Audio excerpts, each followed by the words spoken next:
Unbelievers love Matthew chapter 7, verse 1, because it says, judge not lest you be judged. And they love to say, God says you can't judge me.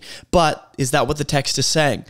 I don't think so, because there are 8 things most people get wrong about this passage. Let's look at it in the text. A few of these you might know, but there are a few that you might not have seen before.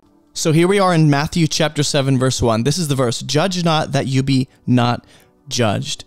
Again, there are 8 things that a lot of people miss and get wrong when they read this passage. So let's read it in context, because that's one of the biggest things that people don't do, is they don't read it in context. So when you read the Bible, make sure you don't just isolate a verse from the rest of the passage that it's a part of. There are verses that come before this verse and verses that come after this, right? So it's on us to know the main points of what has been said before this, which is Jesus has just ended talking about anxiety, right? And the fact that we should not love God and money. We can't, right? So we should dedicate ourselves to God rather than money.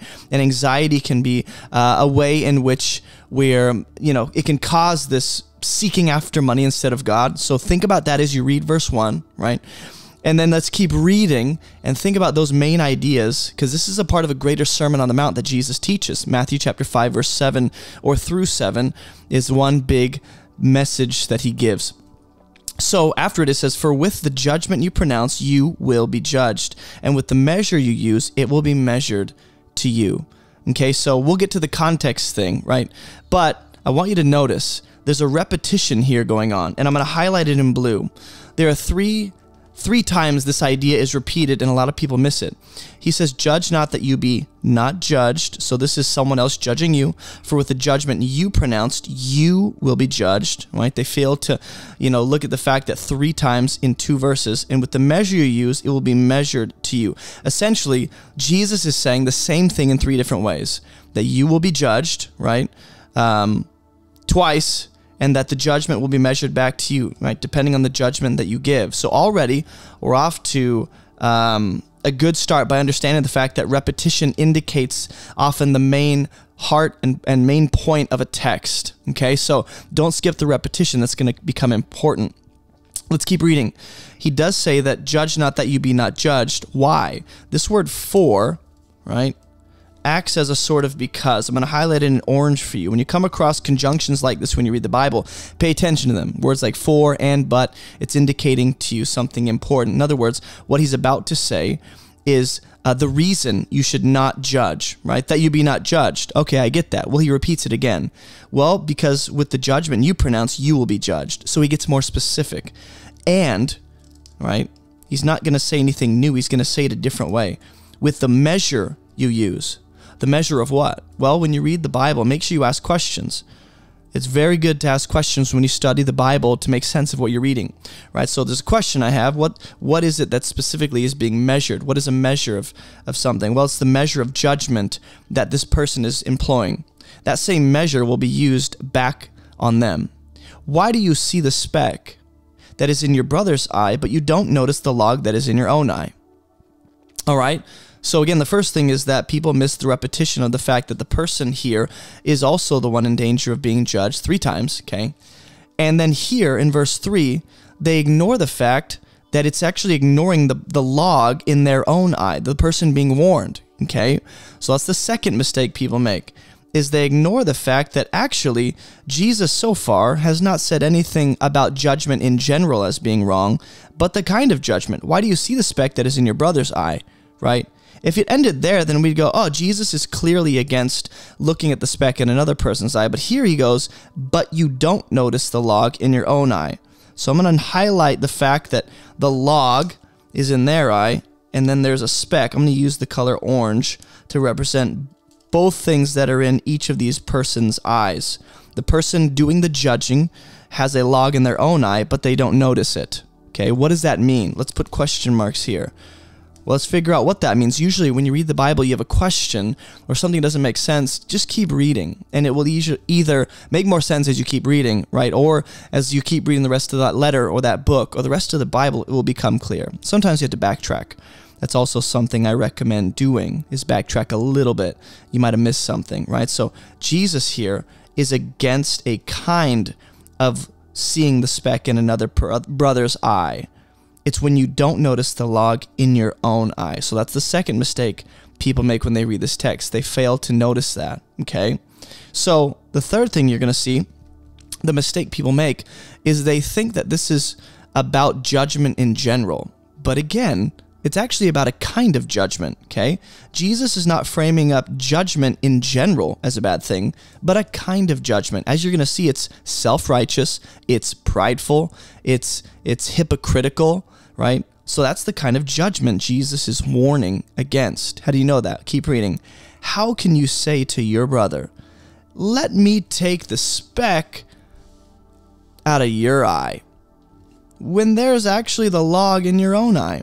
So when you read the Bible and you notice repeating ideas, such as the whole log and speck being repeated twice, just pay attention to things that repeat. Ideas, synonymous words that are used interchangeably.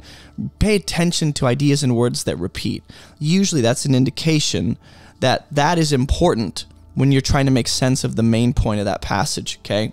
So Jesus here says, look, you say, let me take the speck out of your eye, but you have the log in your own eye. So again, what's the issue? Twice, Jesus has stated, the issue is that you have a log in your own eye. What does that mean? Let's put question marks there. Okay, we should probably figure out what it means to have a log in your own eye, right? Well, let's think about how the eye relates to what has been said already. I'm going to highlight the word eye with this really cool color that I don't know what it is. But if you backtrack a little bit, you'll notice the fact that the eye is referenced quite a bit, okay? So you go, why is the eye referenced? Well, because the eye relates to the kind of judgment that's being made.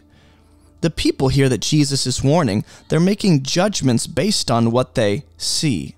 Okay, judgment is often made poorly because it's based on what the eye perceives, and what you see isn't always what's actually there, right? There's always more than it meets the eye sometimes, right? Well, not always, sometimes. You can't have both.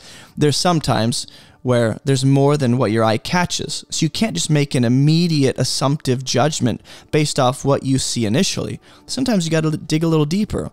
But the reason I emphasize the fact that the eyes are referenced several times is because that's relating to the kind of judgment. And if there's a log in their eye, how could they make proper judgment when they don't see clearly, right? So again, the third thing people fail to recognize when they read this text is the issue is not in making a judgment. The issue is in making a judgment with eyes that have hindered vision, because you have a log in your own eye. So as we make sense of what this log is, part of making sense of that means it's impairing our vision, and it's impairing the person's ability to judge and perceive things correctly, okay? That's something to note. The fourth thing you're going to see is that the key here is that there's a blindness, there's an impaired vision that is a part of this improper judgment. And most people fail to see that. So watch, you hypocrite. And you go, whoa, that's rough. Well, Jesus is talking to what? People who are hypocrites. They have logs in their own eye, right? And they're trying to get the speck out of their brother's eye, but they don't see clearly enough, and their vision is impaired too much to make a proper judgment. So when we're trying to figure out what is the log in their eye versus the speck in a brother's eye, well, it seems to be the speck in someone else's eye is what they're making a judgment about. But that speck is magnified in their own life. They have a bigger version of what they're pointing out in someone else's life, right? That's what makes them hypocrites, right? So this hypocritical kind of judgment that is self-righteous, seemingly prideful, ignoring the log in your own eye, noticing what's small in another person's life, that's the kind of judgment that's in mind here, okay? This is a blindness to one's own failure. And you go, how do you know this is referring, the log or the speck in the eye refers to a moral failure, a sin, or weakness?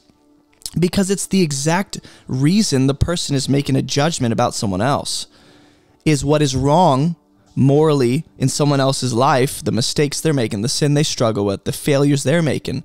That becomes the basis for, or the central focus of the judgment they're making. But they have a log in their own eye, so they can't make proper judgment, right? They can't see things accurately. Therefore, they're hypocrites because they're ignoring the bigger sin or failure in their own life, right? So, mistake number 5 is that they fail to recognize what Jesus says to do. Watch, you hypocrite, first take the log out of your own eye, and then you will see clearly to take the speck out of your brother's eye. So is Jesus against taking the speck out of a brother's eye? And you got to know what that means. What that means is that relates to the judgment. Is Jesus against making judgments? No, he's not. He says first, and this is the fifth thing that people miss. They fail to recognize that Jesus says to do something first, and then you'll see clearly, right? Then you'll see clear enough to actually make a proper judgment and help a brother take the speck out of their eye. But first, you have to notice and take out the log in your own eye. Then you can see clearly. So what I'm going to do is highlight in orange again the concept of the log versus the speck. There's repetition going on. The reason Jesus says these ideas over and over is to help you understand what he's saying. Repetition is often a huge indication of the main point of a text, okay? So again, this is blindness to your own moral failure, magnifying someone else's, which makes you a hypocrite, and your judgment and your perception are faulty. They're faulty, okay? So a lot of people fail to recognize, no, Jesus says do something first, then you can make proper judgment and take the speck out of your brother's eye, okay? The sixth thing people miss and fail to do in this passage is they actually don't compare Scripture with Scripture. In Matthew chapter 7, if you actually just keep reading and you go down to verse 15 of the same chapter, okay? If I can get my Bible to do what I need it to. Come on, Bible. Yes. Okay. If you go to verse 15, Jesus actually says, hey, beware of false prophets. They come to you in sheep's clothing, but inwardly they're ravenous wolves. So they look the part, but inwardly there's something else. Inwardly there's something different than what they're presenting themselves to be. They're actually false prophets, but they look like sheep. But inwardly they're ravenous wolves. How do we recognize them? You will recognize them, which assumes what? A proper judgment. This is Jesus saying you will recognize them, make a proper judgment, evaluate them correctly by their fruits. Regardless of how you interpret the fruit, it refers to at least what someone confesses about Christ, at least. And it includes the actual lifestyle of the person, which becomes the basis for what? The basis for the proper judgment, okay? So when you read the Bible, make sure you compare Scripture with Scripture. This is John chapter 7, verse 24. You know what Jesus says? He says, do not judge, and he ends there. No, he doesn't. He keeps going. Do not judge by appearances, right? This goes back to the whole seeing things improperly and making improper judgments. But judge with right judgment. So guess what? When you compare Scripture with Scripture, Jesus actually gives permission and tells us to make proper judgments, right? That's what Scripture teaches. The other thing, the seventh mistake people make, is they actually don't look at the Greek word here used for judging. It actually refers to condemnation. It refers to condemning another, as if to stand in the court and be the ultimate judge. So if you looked at the Greek word, the word judge refers to condemning, penalizing, declaring the punishment of another, as if to be the ultimate judge of them. This is not referring to evaluating someone's life, and we make judgments every day about where we go, who we're going to hang out with, what we're going to do. We all make judgments. You can make bad judgments, and you can make improper judgments based on hypocrisy and pride, but Jesus is saying don't do that. Make proper judgments. The last mistake people make is they actually don't continue reading. If you just keep reading in context, this goes back to my very first point in the beginning of the videos, read things in context and don't just isolate even a passage, but read what surrounds it. Jesus will get into do not give dogs what is holy. Don't throw your pearls before pigs lest they trample them underfoot and turn to attack you. And you go, I don't know what that means. That refers to giving people correction they're not ready to receive or wisdom they're not ready to receive. Verse 7, ask and it will be given to you, seek and you will find, knock and it will be open to you, right? And if you continue reading, Jesus just says, look, your Father's ready to give good things to those who ask him. And you go, how does this idea of asking and receiving good things from God relate to making proper judgments? Well, contextually, if you read this idea of making proper judgment in context, Matthew chapter 7, verse 7 about asking is actually referring to the kind of judgment and wisdom and discernment we need to effectively help people. So Jesus is not saying don't judge at all. Jesus is saying don't judge in a condemning, self-righteous, prideful way that's hypocritical, right? But you need to ask for the wisdom and discernment necessary to make proper judgments so you don't end up wasting your wisdom and your correction and the truth you have on people who aren't willing to receive it. So those are the 8 things most people miss when they read, judge not, that you be not judged, or judge not lest you be judged. So that is how to read Matthew chapter 7 in context. Hey, thanks for watching this video. If you haven't already subscribed, go ahead and do that and hit the bell so you can be notified of any future videos that come out. And check out abovereproachministry.com. We have completely free Bible study courses, a 40-day program, a 27-day, and 11-day program, all kinds of free resources. You can get a copy of my book. You can join our online church. You can get some merch. We have a bunch of stuff at abovereproachministry.com. And it's also linked in the description below. Go check that out. And thanks for watching.